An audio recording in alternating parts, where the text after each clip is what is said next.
प्रयागराज महात्म्य की कथा। वशिष्ठ जी लोमस ऋषि जी से कहते हैं कि इस प्रयागराज का इतना महत्व है, इतना महत्व है, जो इस सोम रस में स्नान कर लेता है, उसका जल पी लेता है, तब मानो कि उसका सब दुख दरिद्र मिट जाता है, उसका सारा संताप दूर हो जाता है। अब लोमस ऋषि कहते हैं कि हे महर्षि वशिष्ठ जी, आप इतना इसका बखान कर रहे हैं तो इसे विस्तार पूर्वक बताइए कि इसका महत्व क्यों इतना है, इसको क्यों इतना, इसका जल का इतना पवित्रता है, इस तीर्थ का महत्व है, इसका कारण मुझे सही विस्तार से बताइए।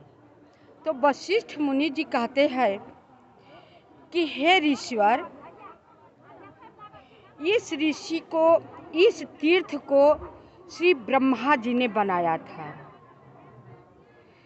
और आकाश मार्ग से सभी देवता लोग को दिखाया कि देखो वही 3 कुंड है, 3 धारा है, उसी पर वहीं पर जब वेद मंत्र का हिरण्याकश्यप ले करके अदृश्य हो गया था तो विष्णु भगवान ढूंढ कर लाए और सभी ऋषियों से और देवता लोग से बोले कि तुम लोग, मैं प्रयाग में चलता हूँ, तुम लोग प्रयागराज में आओ।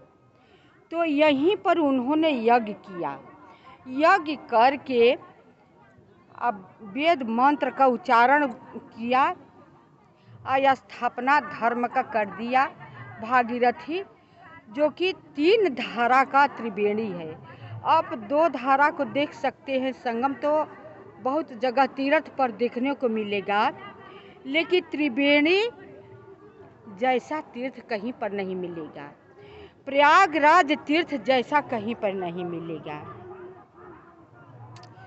बात हम कितना बताएंगे, जो यहाँ पर रह कर देखते हैं, सेवन करते हैं, वही इसके विषय में समझते हैं। क्योंकि प्रयागराज ऐसा एक तीर्थ है कि यहाँ पर कल्पवासी लोग कल्पवास करते हैं।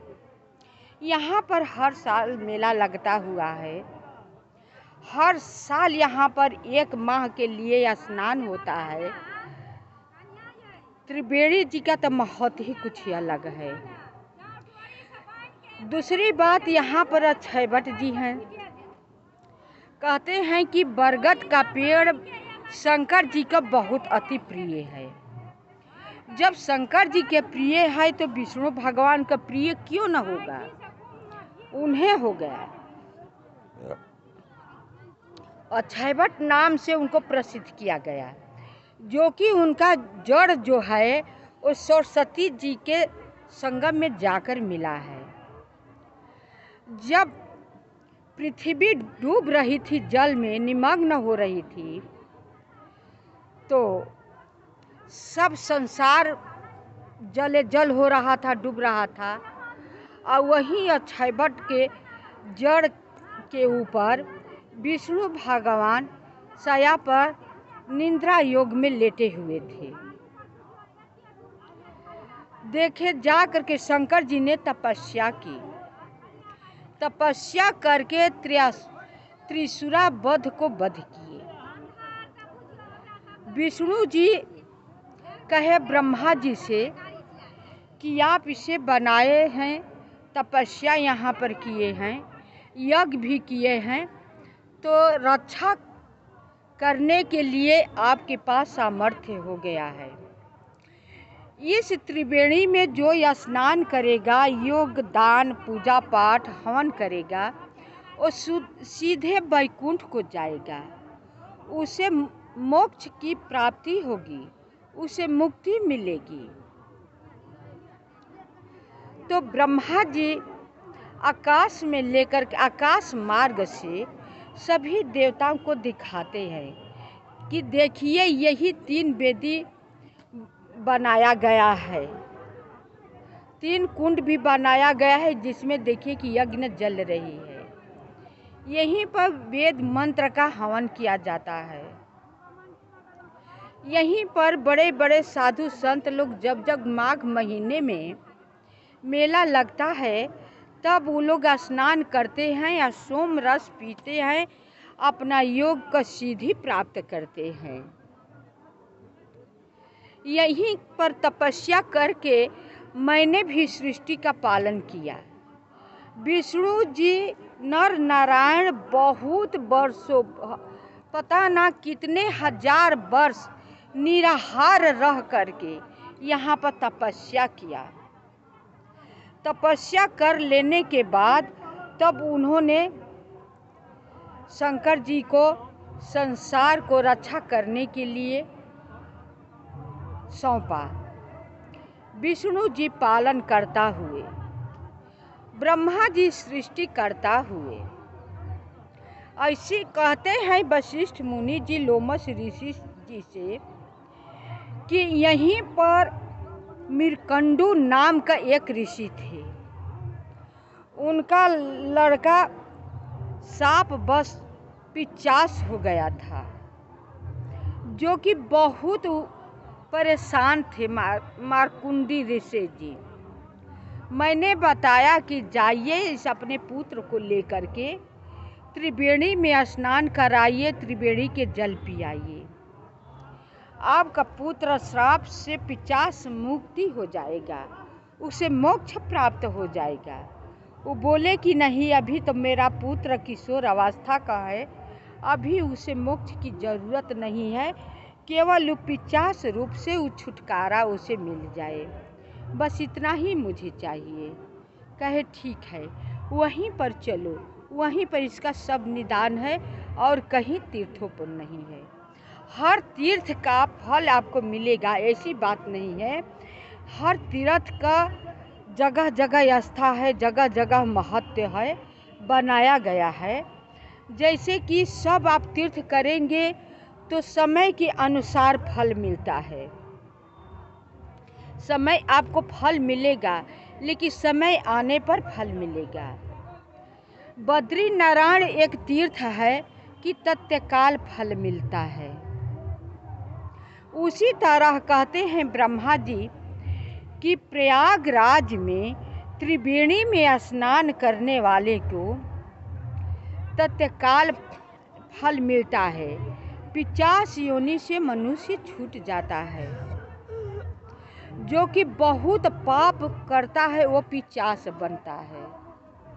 सब पापों को गंगा जमुना का सरस्वती का जो मिलन है, उस धारा में जो स्नान करते हैं उनका पाप सब धुल जाता है और वो मनुष्य अपने रूप में आ जाता है। यहाँ का जल पी करके सब यहाँ पर जल पीते हैं और स्वर्ग से आ करके 33 करोड़ देवता सब निवास करते हैं।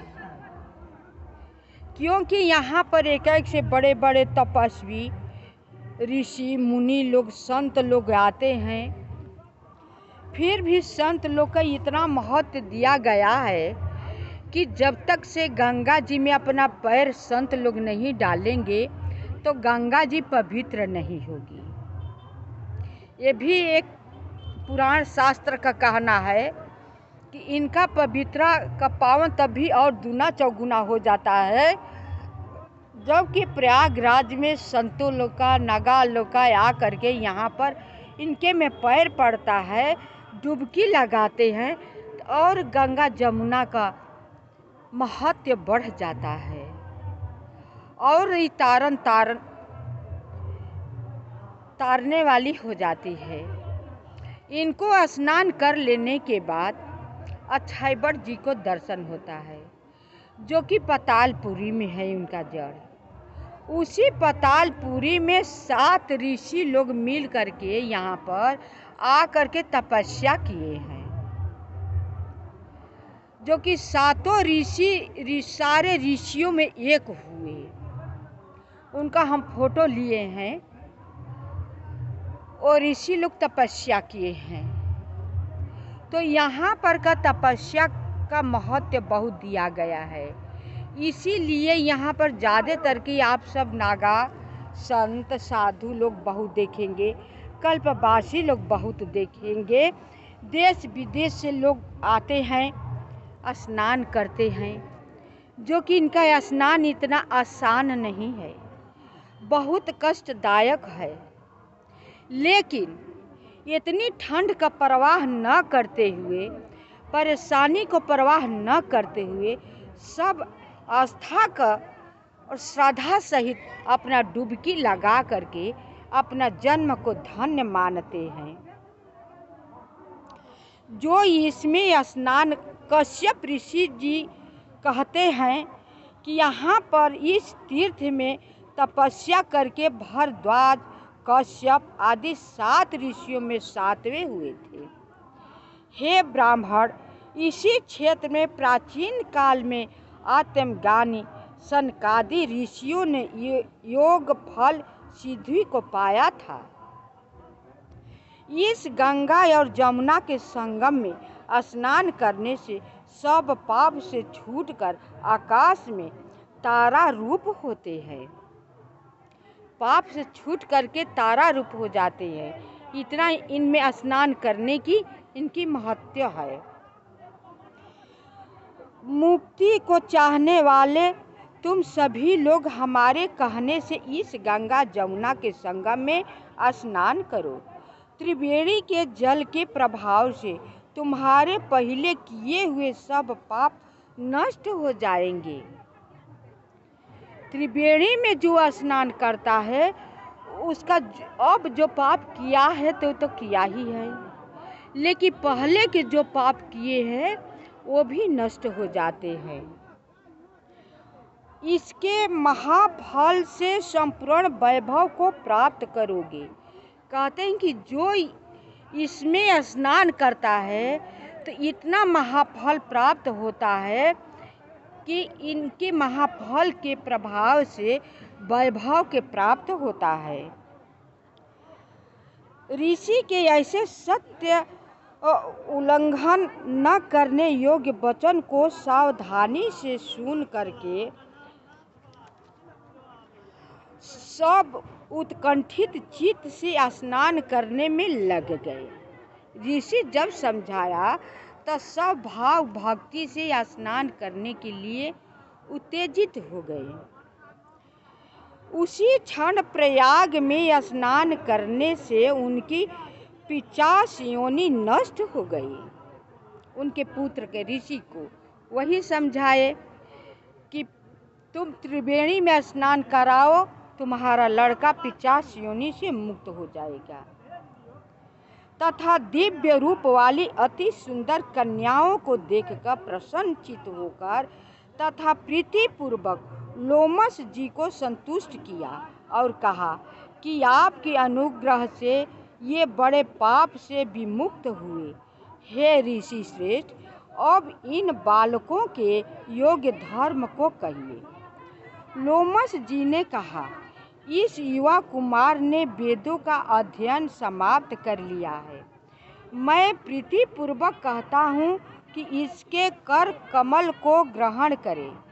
तब लोमस जी के अपने पिता के वचन से इस धार्मिक ब्रह्मचारी ने विवाह विधि से सुंदर द्रव्य तथा मंत्रों से तथा ऋषियों से मंगल किए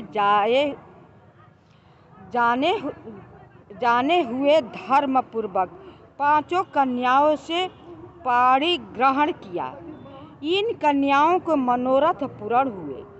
वे सब बड़ी प्रसन्न हुई। देखिए 5 लड़कियों भी कन्या 50 हो गई थी, 50नी। गुस्सा करके कन्याएं 5 अप्सराएं की लड़की थी। इनसे विवाह करना चाहिए ऋषि के पुत्र से। वो विवाह नहीं किए तो कहे कि तुम जबरदस्ती पकड़ ली, अपने बाहों में जकड़ लिया, कहे कि तुम लोग 50नी की तरह मुझे जकड़ ली हो, जाओ 50नी हो जाओ। वो लोग कन्या रोने लगी या बोली कि बिना गलती का तुम इतना भयंकर शाप दिए हो हम लोगों को, तुम्हारा क्या बिगाड़ा है, तुम भी जाओ 50 हो जाओ।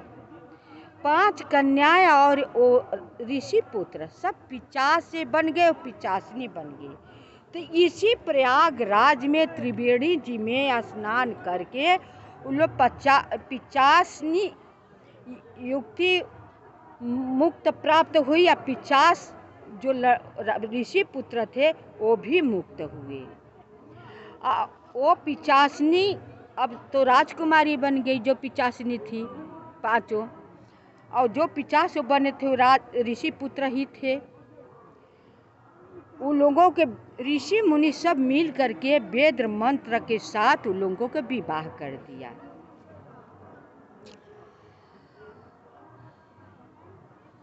सब बड़ी प्रसन्न हुई। ऋषि कुमार संतुष्ट हुआ। लोमस जी नमस्कार करके और उनसे आज्ञा लेकर वे देवताओं से सेवित मेरु पर्वत पर चले गए। हे राजन, तब वेद निधि अपने पुत्र तथा 5 बहुओं को साथ लेकर प्रसन्न चित्त होकर कुबेर के नगर को गए। वंचक पिता का द्रोही, गुरु की पत्नी से रथ कन्या की बिक्री करने वाले, विष्णु तथा ब्राह्मण से द्रोही करने वाले, इस संगम में स्नान करने वाले सबकी मुक्ति बन जाती है।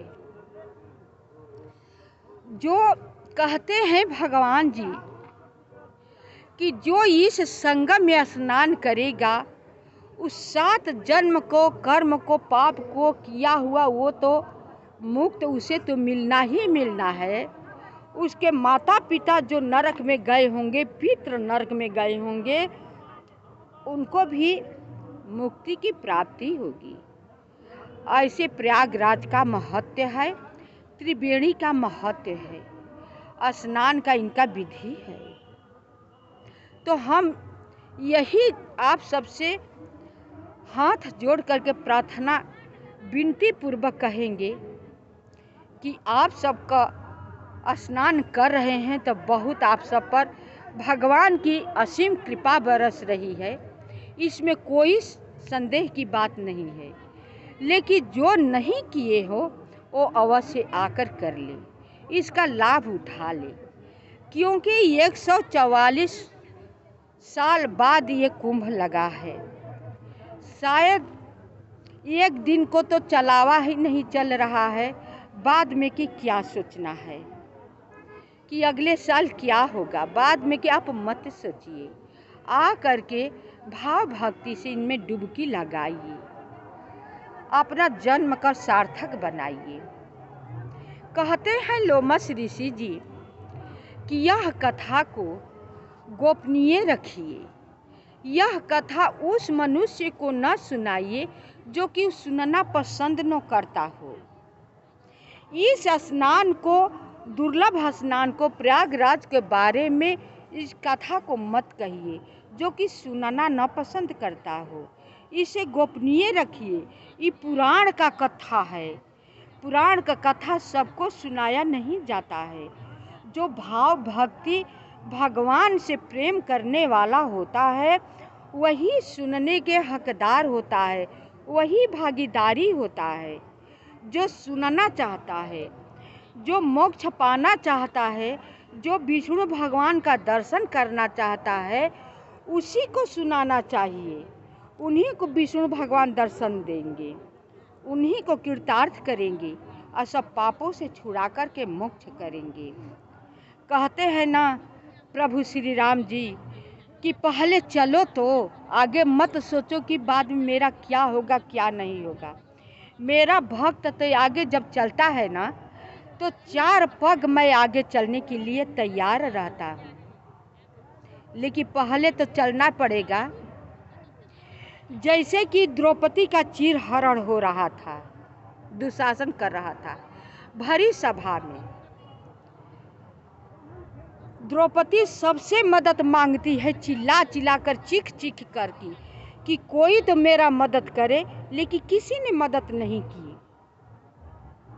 यहाँ पर कि बहुत सबसे बड़े बलवान भीष्म पितामह थे, जो चाहते थे वो कर सकते थे, वो भी अपना सिर झुका लिए, गुरु द्रोणाचार्य थे, कृपाचार्य थे, किसी ने नहीं बोला, सब अत्याचारों के सहते रहे। जब देख ली सब, जो कि सबसे मदद मांगी द्रौपदी, किसी ने मदद करने के लिए अपना आवाज नहीं उठाया। अंत में अपने बहुत युद्ध की कि अपना हम तन को बचा ले, लेकिन देखा कि कोई मदद करने वाला है नहीं। दुशासन इतना बली है कि हारने वो जीत ही जाएगा, मैं नंगी हो जाएंगी। अंत में हाथ छोड़ करके पुकारी, दुख हरो द्वारका नाथ, आई शरण में मैं अब तेरी। द्वारकापुरी तुरंत दौड़ी, नंगे पैर, दुपट्टा कहीं पर गिरता है, गरुड़ जी उनका पीछा पीछा आते हैं। आया करके साड़ी बढ़ाने लगे, द्रौपदी कृष्ण कृष्ण पुकारने लगी। ऐसे भगवान को जो भूलेगा मनुष्य के जन्म पाकर, तो उसका धिक्कार है। उन्हें मत भूलिए। अपना कितना प्रमाण यहाँ पर दे चुके हैं, अपने भक्तों को कैसे कैसे वो बचाते हैं। तो हम लोगों को सुन लेने के बाद ज्ञान भी न हो तब उसके लिए वो क्या करेंगे बताइए। बुद्धि, ज्ञान, विवेक सब कुछ दे ही दिए हैं, अच्छा कुल खानदान में जन्म दे दिए हैं, हाथ पैर सब कुछ दिए हैं।